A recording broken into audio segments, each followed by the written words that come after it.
And it's my life, so I'll do what I want to, and I'll get what I want to. Ayyena shama akkam jirtu hordoftotaaf kabajamtoota OTS Ilsa channel undumti keessa nagaa keessanii ana nagaa kiyya waaqeena galatu egaan sa'a kanas immoo wanta baay'ee isin fayyada isin gargaara jedheeti yaade waan ajaa'ibaa tokko isiniif qabadee dhufeetiin jira har'aan kana kan isin agarsiisuudhaaf qabadeetti dhufee iccitii bilbilaa wajjin kan wal qabatu ta'a jechuudha egaani namni naanni isiniif bilbiluu yoo akka dingataa bilbila keessan bukkee hin jirtan ta'e yookiin immoo bilbila keessan lafa keessanii hojii garaagaraa hojjechuutiin ni maltu ta'a sa'a sanatti yoo namni isiniif bilbilee namni kan biroon bilbila keessan bukkee jiru immoo osoo isin argin bilbila sana nama isiniif bilbileerraa kaasee iccitii keessan dhaga'uu ni danda'a yookiin immoo nama isiniif bilbile sanallee arguutii ni danda'a waan ta'eef haala salphaa fi haala nama ajaa'ibuutiin egaa bilbila keessan yoo isin bukkee hin jirtan ta'e yookiin immoo ayyama keessaniin ala bilbilli keessan yoo isin bukkee hin jiru ta'e yookiin immoo bilbila keessan lafa keessanii sa'aatii hojii hojjettanitti yoo yommuu namni isiniif bilbilu eenyullee bilbila sana kaasuu akkaataa itti hin dandeenye godhachuutii akkaataa itti dandeessan isinitti agarsiisuudhaafan dhufe jechuudha.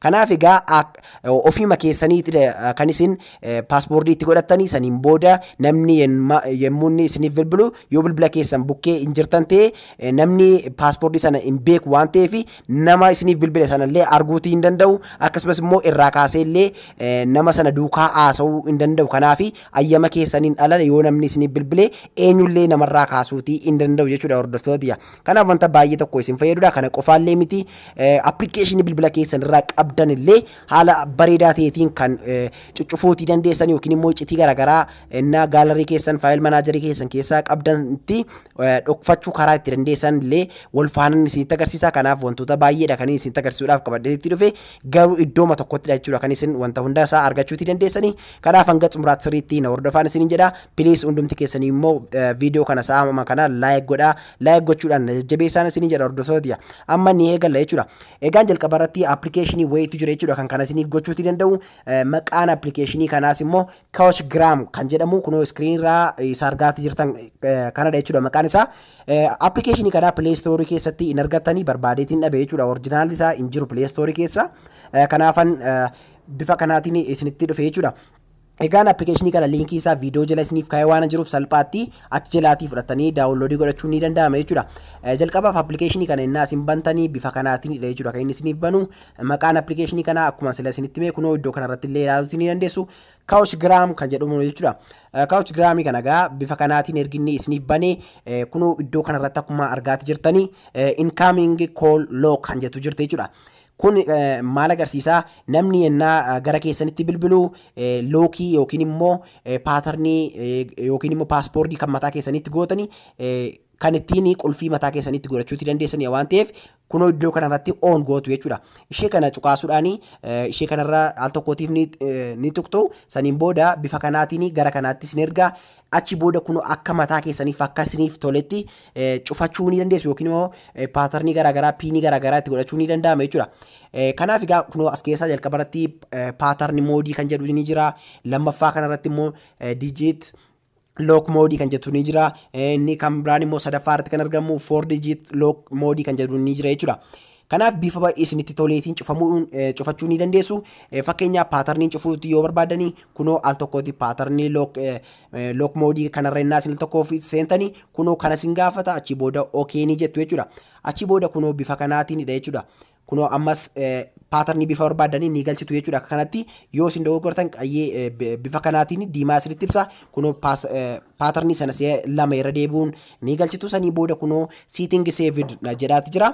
Achi booda goda kanarratti next kan jettu jirti next kana cuqaastu bifa kanaatiin amma akkuma argitanii xumurtanii jirtu jechuudha. Namni ennaa isiniif bilbilu kunoo akkuma darratti argaa jirtan kana fakkeenya isiniif kaa'eeti jira jechuudha appilikeeshinichi namni ennaan isiniif bilbilu haala kanaatiin jechuudha kan isin innaa isin paatarnii galchitan qofaadha jechuudha. Nama sanarraa eenyu akka ta'e eessarraa akka bilbilu maal akka jedhu nama sana duukaa kana haasa'uutii dandeessan ergi paatarnii kana guuttaniidha jechuudha. Kanaaf kunoo akka kanaattidha kan inni hojjetu saniin booda fakkeenyaaf namni bilbilu namni naa bilbilu isinitti agarsiisa. kunoo akkuma argaati jirtanii namni naaf bilbilaati jira garuu kunoo paatarnii na gaafataa jira jechuudha akkuma adda irratti argitanii saniin booda dirqama wanti gochuuti qabu nama sana duukaasoof paatarnii nama ittiin qulfii itti godhadhee galchuutiin qaba jechuudha kanaaf galchaatiin jira jechuudha akkuma argaa jirtanii kunoo galcheennaan nama sanarraa bifa kanaatiin kaasa jechuudha achi booda allow jettanii bifa kanaatiin ayyamanii kennituuf jechuudha. Kanaaf egaa bifa kanaatiin egaa inni application kana keessa seentanii allow gootanii ayyama kennuu fi indagatinaan isiniin jedha hordoftoota tiyya. Inni kan biraan egaa kunooti isa waa'ee bilbilaa yookiin immoo iccitii bilbilaa wajjin kan wal qabatu isin agarsiisee fixeetiin jira. Inni kan biraan waa'ee application lookiiti jechuudha. Application lookii asuma keessaadha jechuudha kan isin argattanii aappii barbaaddanii kan iccitii keessaa qaba jettanii yaaddanii gosa kamiin iyyuu lookii mataa keessanitti godhachuu ni dandeessu yookiin immoo paaspoortii mataa keessanii piinii mataa keessanitti galchuutii ni dandeessu jechuudha. Kana gochuuf immoo application lookii kan jettu iddoo kanarraa app lock jedheeti jira jechuudha. Iddoo kanarraa iddoon xiyya isiniif godhe kanarraa al tokkootiif ni seentu saniin booda bifa kanaatiin okay isin gaafata okay hin jettu jechuudha.